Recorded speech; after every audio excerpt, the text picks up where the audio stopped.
Okay, so here are my sketches, and I'm going to create a chipboard sculpture for the first one. So I have my measurements, I have my ruler, you can use a pen or a marker, and I've got my piece of chipboard, which is a very thin cardboard.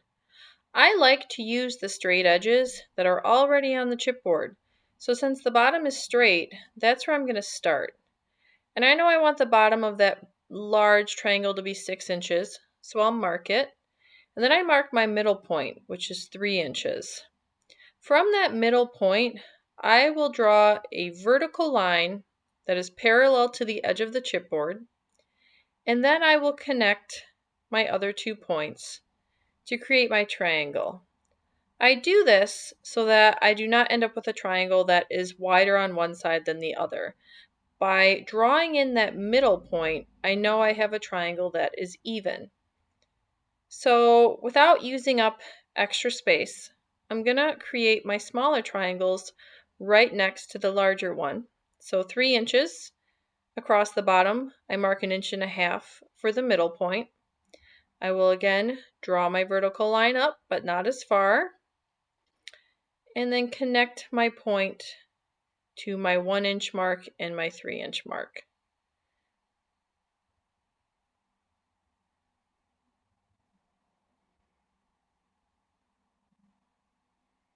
So again, 3 inches, mark my 1.5 inches, so that's my middle point. So if you had a triangle that was 4 inches in width at the bottom, your middle point would be 2 inches. It just depends on how wide you're going for the bottom of your triangle. I find the more marks I can give myself with a ruler, the more accurate I am.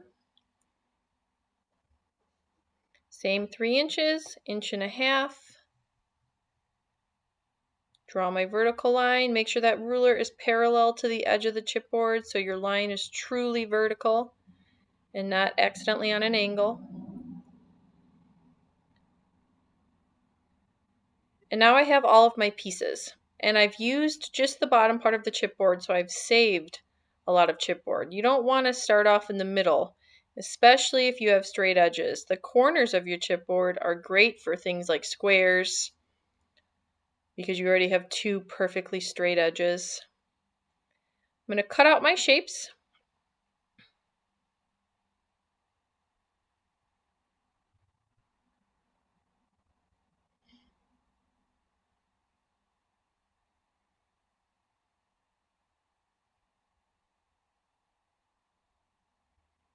And then I can set my chipboard aside when I'm done.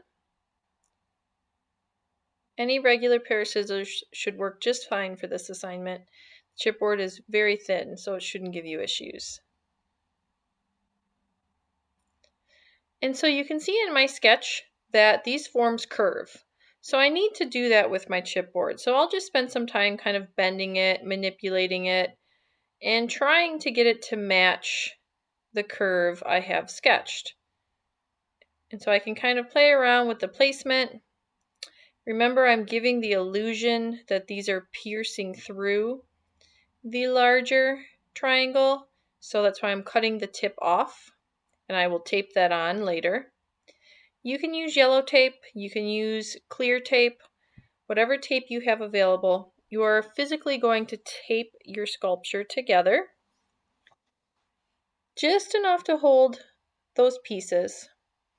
And then I'm gonna get eye level with this sculpture, and I'm going to tape the tip of the triangle onto the other side. And match it up so it's nice and even and in the center. So you might have to take it apart and do it a few times. Look at it, make sure it's doing what you want it to do, and then move on to the next piece. So you have to imagine that each piece of chipboard, each triangle that I have made, is a sheet of clay. So it would be one single piece of clay.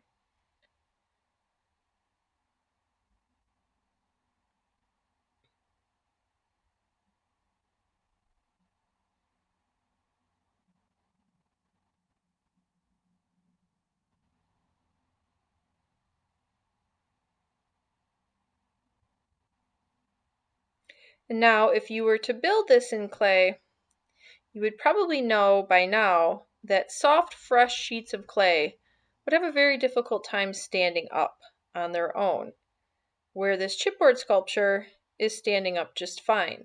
So when we start looking at how to build these in clay, I'll talk about how you can use the chipboard to help support your clay, and also how you might end up building some of your sculptures horizontally as opposed to standing upright, till it has truly reached the leather hard stage and it can hold its own weight. But for now, we're just worried about getting it built in chipboard, seeing what it looks like, making sure it will stand up, and making sure we actually like the design.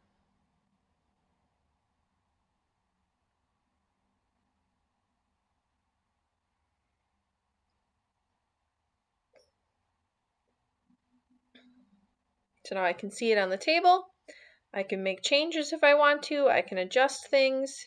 There you can kind of see it from the side so it matches my sketch. And then I have my finished chipboard sculpture.